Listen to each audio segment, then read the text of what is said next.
Merci Seigneur pour ce moment que tu permets. Béni soit ton Saint-Nom pour cette nouvelle semaine. Toi qui nous connais mieux que personne, toi qui sondes les cœurs et les reins, tu sais avant que nous ne puissions ouvrir la bouche, qu'est-ce que nous allons te dire. Tu connais nos défis, tu sais nos attentes pour cette semaine. Je prie que ton esprit nous donne la force, nous donne la grâce et l'assistance nécessaire pour pouvoir, Seigneur, relever ces différents défis afin de glorifier ton Saint-Nom. Prends contrôle de cette dévotion matinale et à travers cette exhortation, viens parler au cœur et à l'âme de ton peuple. Au nom de Jésus que j'ai prié. Amen. Je vous salue tous dans le nom puissant de Jésus-Christ de Nazareth, très cher membre du temps des paroliers. Je prie que cette nouvelle semaine soit une semaine remplie de grâce, de faveur, de bénédiction, mais surtout de protection pour vous et vos différentes familles. Bienvenue à notre dévotion matinale qui aura pour thème nature cachée. Matthieu le chapitre 26, versets 51 à 54, déclare en substance que Jésus-Christ a été mis aux arrêts. Et lorsqu'il était question de mettre Jésus aux arrêts, les gens sont venus et Pierre a sorti un couteau et il a coupé l'oreille de Malchus. Bien plus tard, Jésus-Christ remit l'oreille de Malchus à sa place et il demanda à Pierre de ranger son couteau. Amen. Vous savez, quel que soit le nombre d'années que vous ferez aux côtés d'une personne, quel que soit le nombre d'années que vous pourrez comptabiliser dans une relation sentimentale, dans une relation amicale, dans une relation familiale, dans une relation humaine en général, n'estimez jamais que vous connaissez suffisamment une personne. Et n'estimez jamais que vous vous connaissez suffisamment. Parce qu'en vérité, on ne finit jamais de connaître l'homme. Et l'homme ne peut pas se connaître lui-même totalement ou absolument. L'éthique et la déontologie pastorale enseignent ou enseigneront à un pasteur ces choses-là, qu'il ne faut jamais ouvrir une enveloppe comportant une offrande devant un fidèle. Parce que vous ne savez pas quelle est la réaction disproportionnée ou quelle est la réaction mesurée que cette offrande-là vous fera avoir. Il y a des offrandes qui sont dans des enveloppes. Souvent, l'enveloppe est timide. Quand tu regardes l'enveloppe, tu as le sentiment qu'il n'y a rien de bon là-dedans.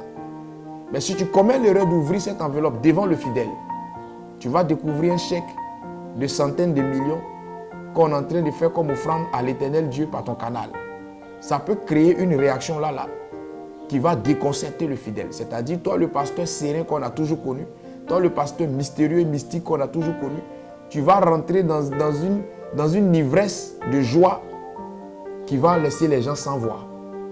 Donc, la meilleure des choses, c'est de ne pas ouvrir cette enveloppe-là devant eux. Prends l'enveloppe, sois serein, rentre à la maison et là-bas, tu peux faire ce que tu as à faire.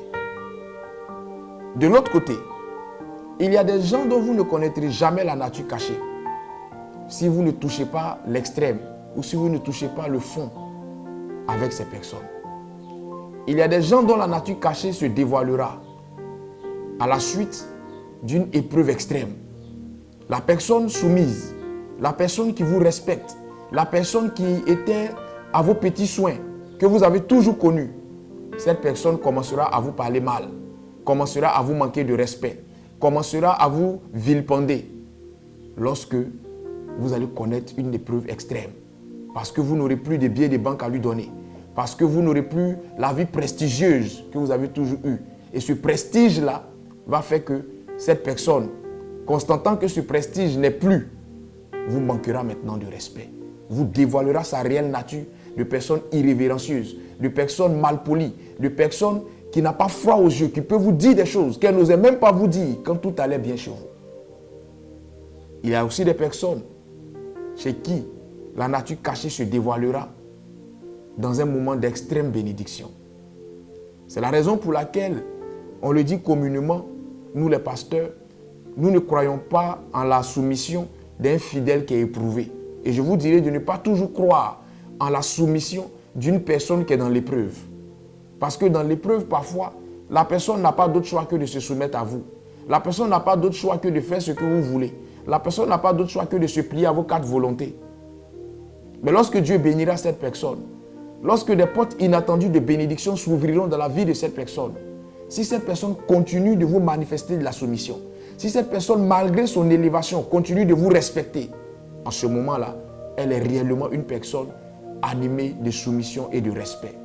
Parce que l'élévation débloque souvent chez certaines personnes un niveau d'impolitesse que vous n'avez jamais soupçonné en elles. L'élévation débloque chez certaines personnes un niveau de perversion que vous n'avez jamais soupçonné en elles. Comme ça peut être chez vous-même. L'élévation va débloquer un niveau d'arrogance que vous-même ne saviez pas que vous avez. Je prie que le Seigneur vous aide. Quelle que soit la situation, que le Seigneur crée des opportunités, crée des circonstances qui vous permettront de voir la réelle nature de ceux qui vous entourent. Et concernant vous-même, que le Seigneur vous aide, à travers des situations également, à vous connaître réellement.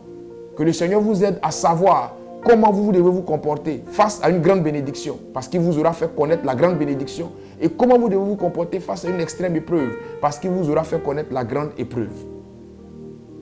Il y a des gens qui sont passés de l'épreuve à la gloire, qui sont passés de la misère à l'abondance, mais qui ont perdu cette abondance-là, parce que ces personnes avaient une nature cachée qui les a emmenés à dilapider leurs biens.